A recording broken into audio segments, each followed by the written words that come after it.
Michael Saylor vient de vendre du Bitcoin, et autant vous le dire tout de suite, pas mal de Bitcoin. C'est la plus grosse vente de toute l'histoire de son entreprise. Celui qui répète depuis 5 ans qu'il ne vendra jamais, il a vendu. Et là, normalement, vous vous attendez à ce que je vous annonce une catastrophe. C'est la fin, Bitcoin va sombrer, Saylor va tout vendre. Sauf que certains analystes ont un avis un peu différent, et pour eux, ce serait presque une bonne nouvelle. Alors aujourd'hui, on décortique tout ça ensemble. Pour rappel, Strategy, c'est plus de 840 000 bitcoins dans les coffres, le plus gros holder corporate de la planète, avec Saylor à la barre, le prophète du never sell, qui en a presque fait une religion.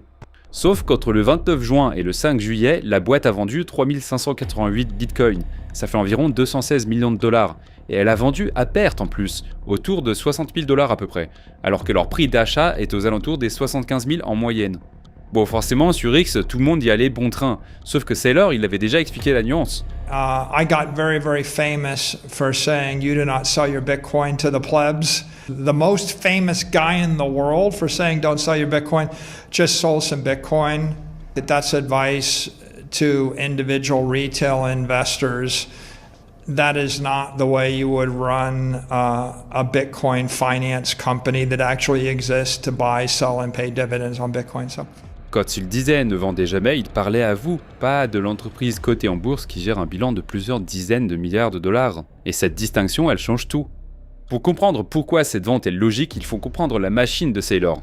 Et c'est plus simple qu'il n'y paraît. Mais avant de continuer sur Strategy, laissez-moi vous parler de Bitpanda, le partenaire de cette vidéo. Ils viennent de lancer une première en Europe, le trading sur marge sur de vraies actions et ETF avec un levier jusqu'à x20. Et contrairement aux contrats plus classiques, vous détenez les vrais titres avec une exposition directe à 100%. Actions, ETF et crypto dans la même application, 0 frais à l'achat, 1 euro à la vente, et une interface qui affiche votre risque de liquidation en temps réel. Alors faut être clair, le levier amplifie les pertes autant que les gains, alors faites en connaissance de cause. Alors je vous mets le lien en description, n'hésitez pas à aller jeter un œil. Et maintenant, retour à Strategy. Pendant des années, Strategy a fonctionné comme une imprimante. L'action MSTR se négociait bien plus cher que la valeur réelle des bitcoins planqués dans ses coffres. On appelle ça la MNAV. C'est une sorte de prime et elle était supérieure à 1. Et tant que cette prime existe, il se passe un truc magique pour Saylor. Il émet des actions et comme elles se vendent plus cher que les bitcoins qu'elles représentent, avec l'argent récolté, il rachète encore plus de bitcoins qu'il n'en a dilué. Résultat, la quantité de bitcoin par action augmente. Donc tant que la prime est au-dessus de 1, tout le monde est content. L'actionnaire s'enrichit à chaque tour et Saylor il peut faire grossir son stock de BTC. Le problème c'est que fin juin, pour la première fois de son histoire, cette prime a disparu. Elle est brièvement passée sous les 1, donc ses actions valaient autant si ce n'est moins que ses bitcoins. Et là la machine elle s'inverse. Émettre des actions à ce niveau, ça ne crée plus de valeur, ça en détruit et ça dilue les actionnaires pour rien. En plus, il y a un piège avec cette fameuse MNAV. C'est Strategy qui la calcule, et le calcul, il est volontairement avantageux pour l'entreprise. En vérité, la prime serait descendue aux alentours des 0,89, soit plus profond que ce qu'on veut bien nous faire croire. Autrement dit, la marge de manœuvre est encore plus fine qu'elle n'en a l'air. Et quand il faut du cash, et on va voir tout de suite pourquoi il en faut, vendre directement un peu de Bitcoin devient le choix le moins destructeur. Alors pourquoi ils auraient besoin de cash là maintenant ? Évidemment, vous l'avez vu venir, les actions préférentielles. En gros, pour financer ses achats de Bitcoin, Saylor a émis des titres qui promettent aux investisseurs un gros dividende, versé en dollars à intervalles réguliers.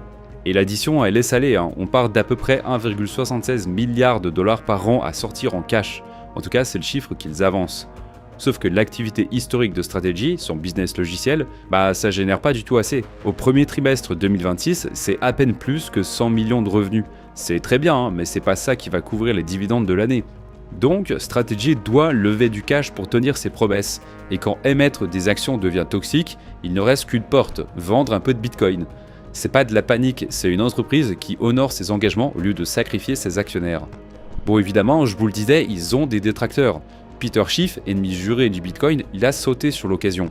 Strategy a vendu ses Bitcoins en dessous de leur prix d'achat moyen, autrement dit à perte. Et si la boîte continue à vendre comme ça, l'ardoise elle va gonfler. Et JP Morgan, ils ont carrément tiré une sonnette d'alarme. À elle seule, Strategy a représenté cette année une part énorme des capitaux entrés dans la crypto. Le jour où le plus gros acheteur du marché se transforme en vendeur, même à petite dose, ça envoie un signal psychologique dévastateur. C'est ça le vrai risque, pas les 216 millions en eux-mêmes qui sont une goutte d'eau à côté de la montagne des bitcoins que possède la boîte, mais l'idée que le récit se retourne, que le vent change de direction et que l'acheteur infatigable ait des limites. Mais en vrai, ça pourrait être bien plus positif que ça en a l'air, et au fond, on le voit sur les courbes, en tout cas pour le moment. Strategy vient de faire exactement ce qu'une entreprise adulte est censée faire. Elle traverse un bear market violent. Le Bitcoin est encore à moitié prix par rapport à son record d'octobre dernier, et plutôt que de s'entêter, elle gère activement son bilan. Elle prouve qu'elle peut monétiser ses bitcoins sans s'effondrer. Et c'est exactement le pari de Grayscale. En levant ce doute qui penait sur son financement, Strategy pourrait aider le bitcoin à trouver un plancher plus solide. Au fond, elle se sert du bitcoin comme on est censé s'en servir, comme d'un actif de trésorerie liquide. Et c'est un vrai changement déjà dans la perception de bitcoin, mais aussi et surtout dans la perception de la boîte. En plus, en vendant proprement, publiquement, pour payer ses dividendes, Strategy répond pile à la crainte que l'agence S&P avait pointée en lui collant sa note l'an dernier, sa capacité à monétiser du Bitcoin même en plein stress de marché. Elle vient de leur donner tort en direct, et ça pourrait être le point de départ d'une inclusion au sein du célèbre indice.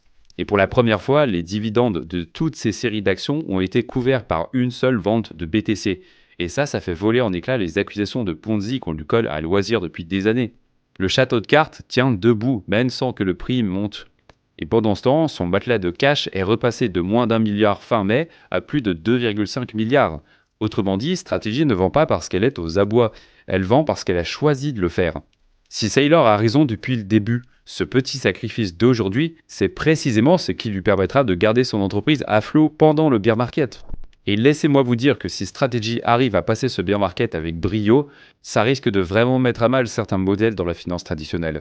Et ça se voit très bien, tout le monde, y compris Wall Street, est en train de suivre ça de près, et si Saylor a raison, ça va changer pas mal de choses. Alors d'après vous, Saylor, c'est un génie ou un parieur? Dites-le nous en commentaire.